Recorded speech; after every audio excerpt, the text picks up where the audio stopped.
Hey, what's up, everybody? BDO44 coming at you with another video. All right, so Jabari Smith got 5 years, $122 million.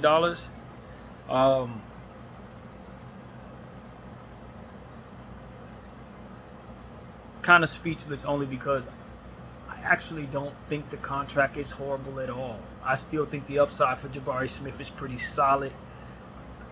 I wonder about the new fit with Kevin Durant now in place, Jabari in place. It seems like they may be moving on from Cam Whitmore. I don't know what's going to happen with Terry Eason.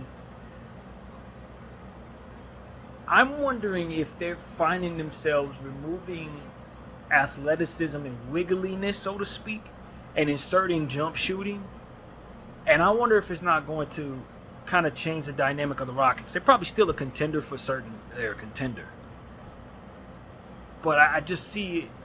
When you remove Jalen Green, potentially Cam Whitmore, and you're inserting Jabari Smith to a bigger role, Kevin Durant, who's older, jump shooter, Reed Shepherd, who's not particularly athletic, jump shooter. I wonder if they're gonna not regret moving on from so much athleticism at once, so much youth at once. Now Jabari's very young; the youth is still in place, very much so. Alperen Sengun, Jabari Smith, Tyrese, and it seems like those are the players they're choosing to keep. And I don't mind that. I think it complements Kevin Durant. But I just think that they are a little less athletic, and the vision, I just don't know if it's going to translate to what they think. I don't know if it's going to translate to what they think. So, I don't know, man. I just think that the sport of basketball, half of it is X's and O's and floor spacing. The other half is reactionary and feel-based. And I just don't know that the Houston Rockets are really leaning into the balance of the latter enough with what it is they're trying to envision right now. So that's my thing. I just think they're a little too jump shooty, a little too up and down, left and right, as I like to say. And you move on from you move on from Jalen Green. That's who I'm trying to say. Jalen Green. Send him off to Phoenix. He's one of the most athletic guards in the world. Very wiggly. The epitome of wiggly, really. And now, from what I understand, they may be moving Cam Whitmore. I don't know, man. That's a lot of explosiveness and athleticism. Y'all know how I feel about that. So, meanwhile, Jabari's gonna make what, 24 a year or something like that. 5-year deal. At his age, you feel comfortable locking him up for many years. I think the upside is pretty strong. I could imagine that contract's going to look really good if he keeps getting better. And I think that a lot of what they benefit from is him having been in a small role with their loaded team for years. He actually is better than the role that he's been in. I think he's a lot better than the role he's been in. So he's signed up to get to actually have a bigger role, but be paid for the role that he was in prior to. So this is a good contract for the Rockets, and it's going to be a good contract for anybody that trades for it someday, so long as he stays healthy and remains on the up and up.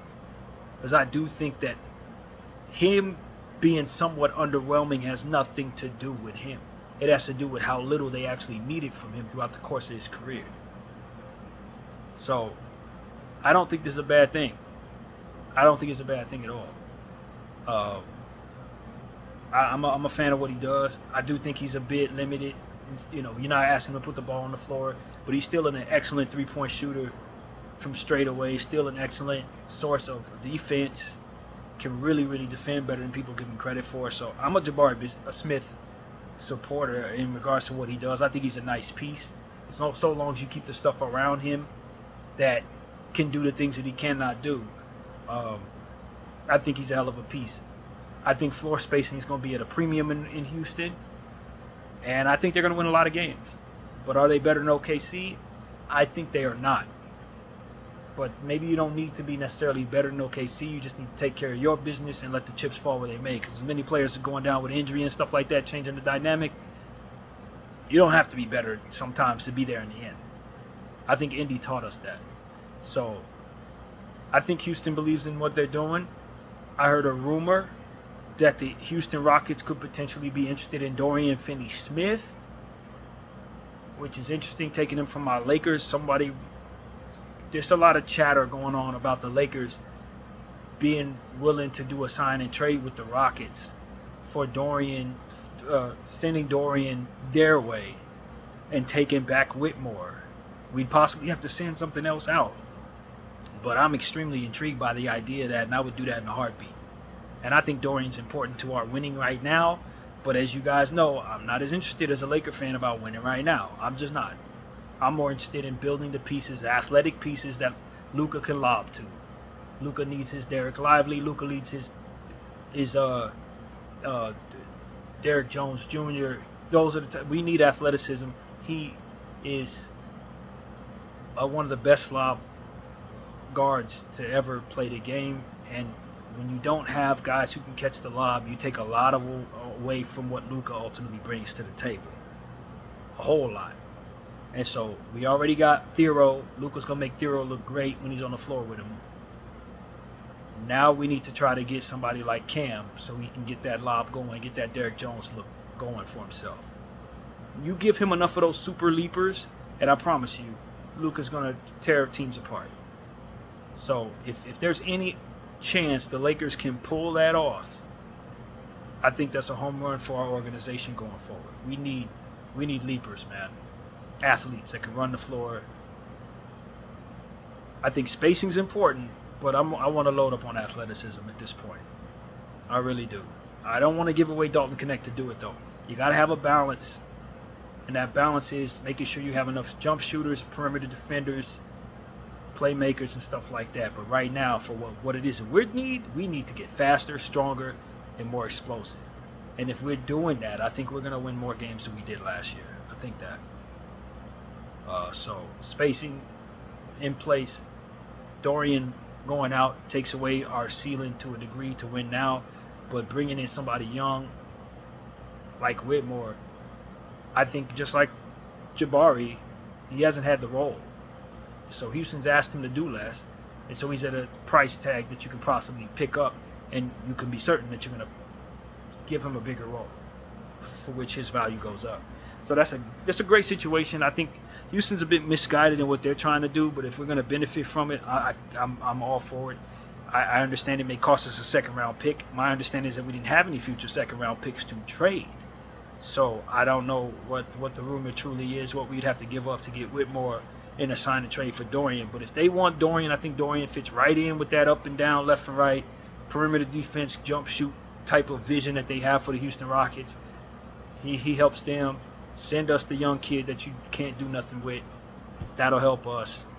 And if that's how we value things, I feel like I'm the winner in that situation as a Lakers fan. So I hope Rob Pelinka is able to pull that off. I think getting Cam Whitmore will rectify the fact that he didn't draft a dude, and we should have. We know that. Costing us Dorian Finney-Smith, who's likely to walk for nothing any damn way. It'd be a home run if we can convince Dorian to go to Houston. He should want to go to Houston. That's the best chance he has to win the championship, in my opinion.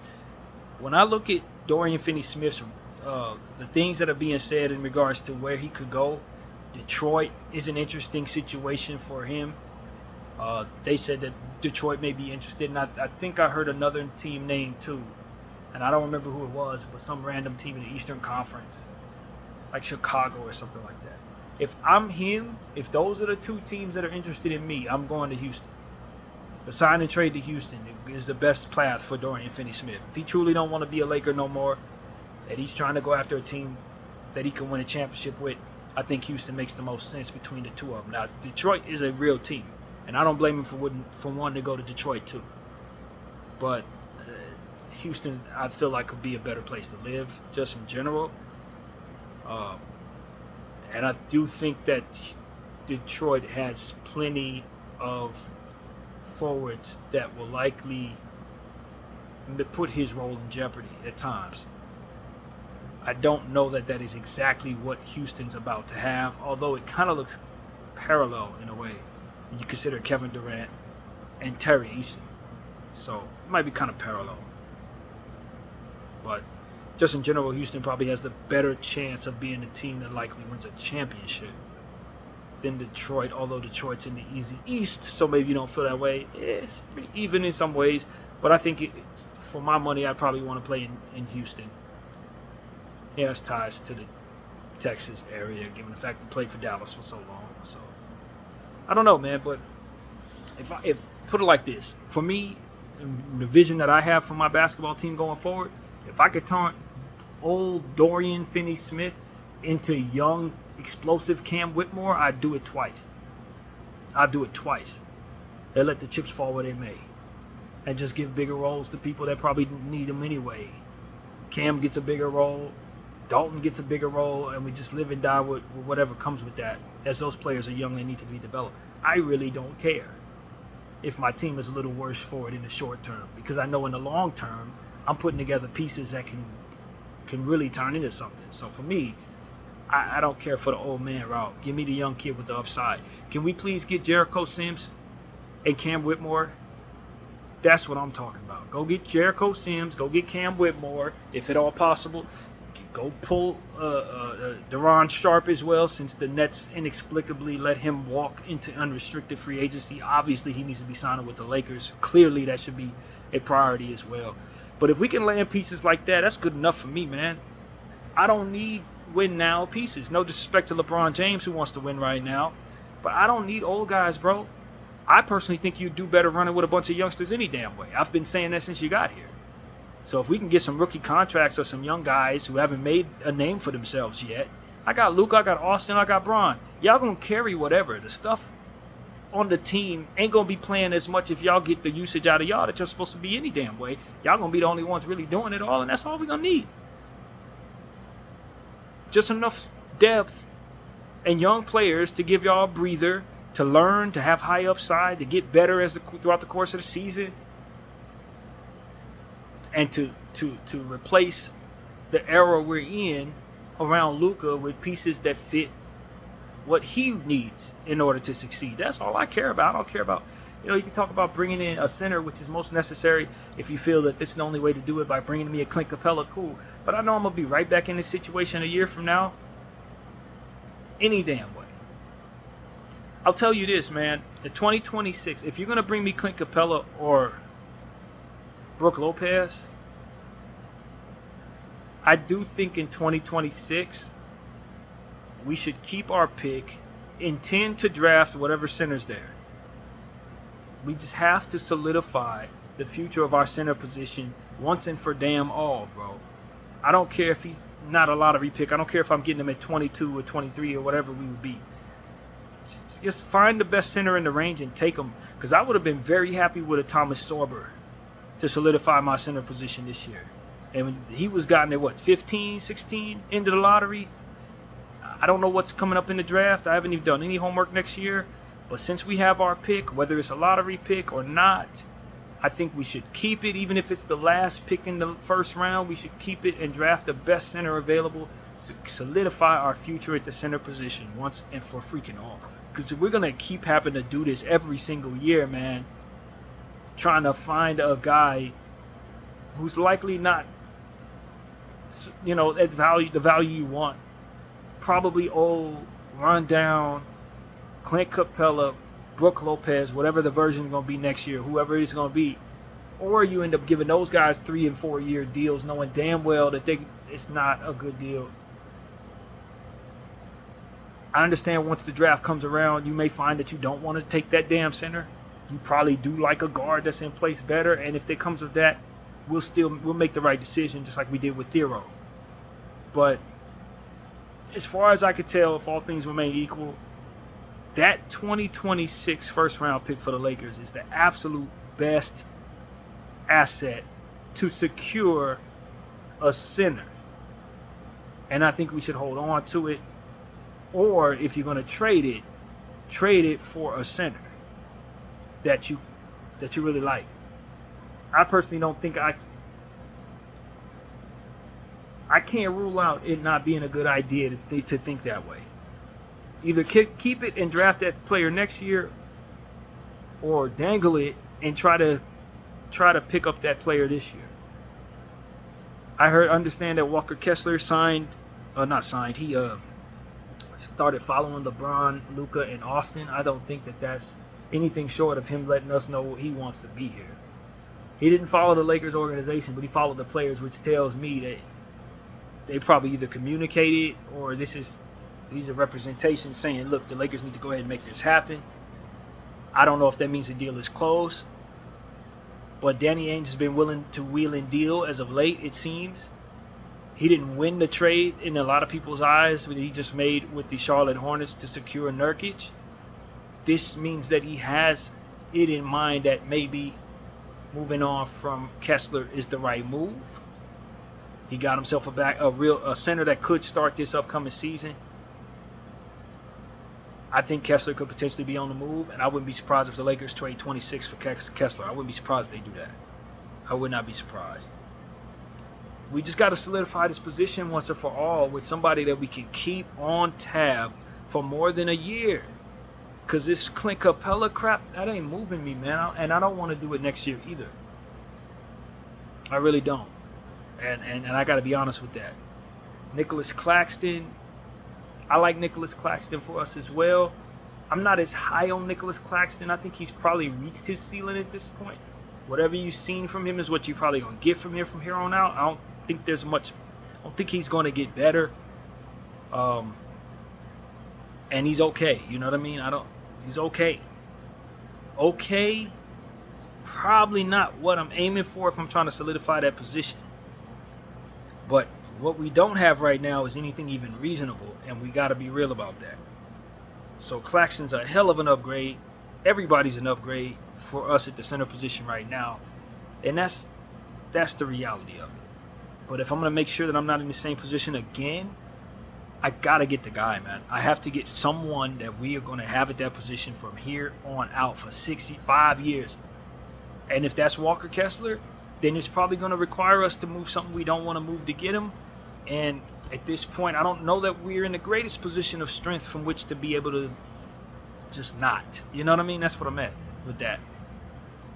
And so I'm not the biggest Walker Kessler guy, but if we can make that deal, solidify our center position, I can see where people would think that would be a great thing. And that's kind of the gist of my thought on that. But yeah, my head is always on, give me some explosiveness. Cam Whitmore, Jericho Sims. I don't know that Sharp is explosive, but he could solidify my backup center position, and I can move on from Jackson Hayes. I don't care nothing about that player anymore. I'm cool. After what happened in the playoffs, I'm out. And see, that's another thing for me, man. Making the playoffs this year was good, but I don't think it helped some of our key pieces. If our season would have ended at the end of the regular season, I'd have a better thought about Jackson Hayes. I'd have a much better thought about Dorian Finney-Smith. But because we ended up going up against that Minnesota team and them two played so poorly, I really don't care that they come back the same way that I did if we would have just ended the season at the regular season. Then we only played 5 games in the playoffs, but they were so bad. Those two players were so bad that I'm legit, and our coaching was bad, so bad that I legitimately didn't feel as great about those people because we made the playoffs.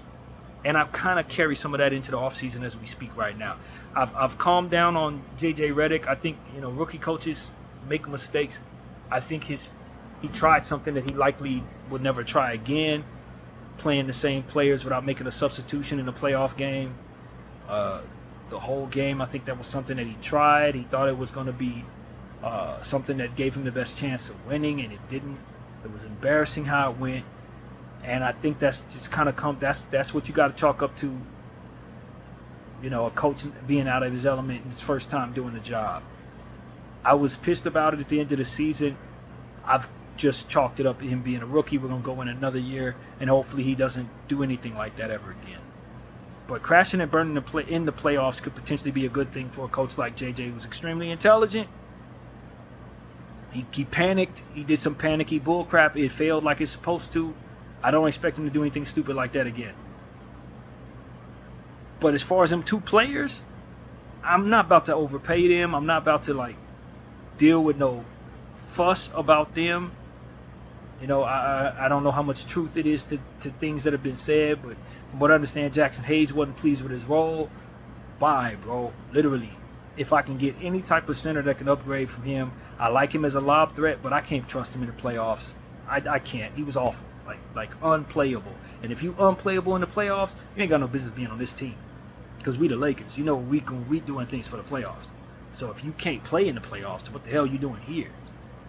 So I don't know if what was said was true, him not being happy. Hey, look, man, feeling is mutual. The only reason why we even want to keep you around is for two reasons. One, because we really need the lob threat, and you're excellent lob threat. And two, we literally don't have no centers, so why would we be giving away anybody? But if we could figure that out, my use for him doesn't exist after what I saw in the playoffs. Point blank, period.